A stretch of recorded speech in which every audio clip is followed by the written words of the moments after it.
যে ব্যক্তি সকালবেলা 3 বার পড়বে আউযু বিল্লাহি সামিউল আলিম মিনাশ শাইতানির রাজিম, এরপর সূরা হাশরের শেষ 3 আয়াত পড়বে, আল্লাহ তাআলা ওই ব্যক্তির জন্য 70,000 ফেরেশতা নিয়োগ করবে যারা এই ব্যক্তির জন্য হাত্তা ইউমসিয়া সন্ধ্যা পর্যন্ত দোয়া করতে থাকে।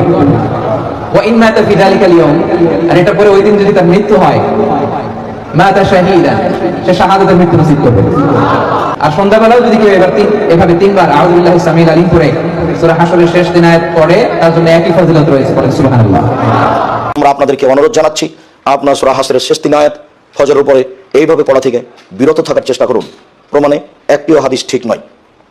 সূরা হাশর ওইভাবে পড়বেন যেভাবে কোরআন মাজিদের 8 সূরা পড়েন, অতিরিক্ত নেকির আশায় খাস করে আপনারা ফজরের পরে সূরা হাশর পড়বেন, তা হবে না। এই আমল থেকে আপনাদেরকে বিরত থাকতে।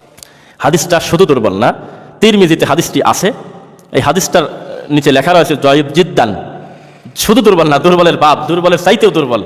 অনেক বড় বড় পণ্ডিত হাদিস বিশারদগণ বলেছেন সূরা হাশরের শেষ 3 আয়াত, এটার যে ফজিলতের কথা হাদিসে আছে, সেই হাদিসটি সনদ সহি না, এটা জয়ীফ মানে দুর্বল। এটা নিয়ে সন্দেহ আছে, এটা রাসূলের বক্তব্য কিনা, ডাউট আছে, জাল না ডাইরেক্ট কি জয়ীফ। ফজরের সালাতের পর সূরা হাশরের শেষ 3 আয়াত তেলাওয়াত করা কি সহিহ হাদিস দ্বারা প্রমাণিত?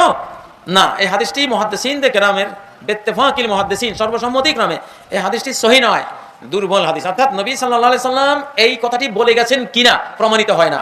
সন্ধ্যাবেলা যদি কেউ আউযু বিল্লাহি সামিউল আলিম 3 বার পড়ে সূরা হাশরের শেষ 3টি আয়াত পড়ে, তাহলে সারা রাতের জন্য 70,000 ফেরেশতা তার জন্য নিয়োজিত হবে, যারা তার জন্য রহমতের দোয়া করবে, আর ওই রাতে সে মারা গেলে শাহাদাতের দরজা সে পাবে।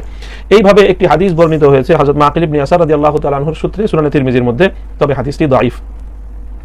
হাদিসটি দাঈফ হওয়ার কারণে এই হাদিসটি একেবারে সম্পূর্ণ নির্দ্বিধায় আমলযোগ্য নয়। সূরা হাশরের হাদিসটা একটু দুর্বল।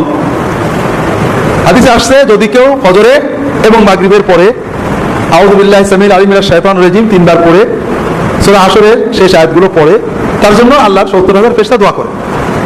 হাদিসটা সনদগত দুর্বল। আর আমাদের দেশে যেটা পালন করা হয় এটা বিদআত। হাদিসে আসছে 5 ওয়াক্ত সালাতের পরে আয়াতুল কুরসি পড়তে হবে, জানেন?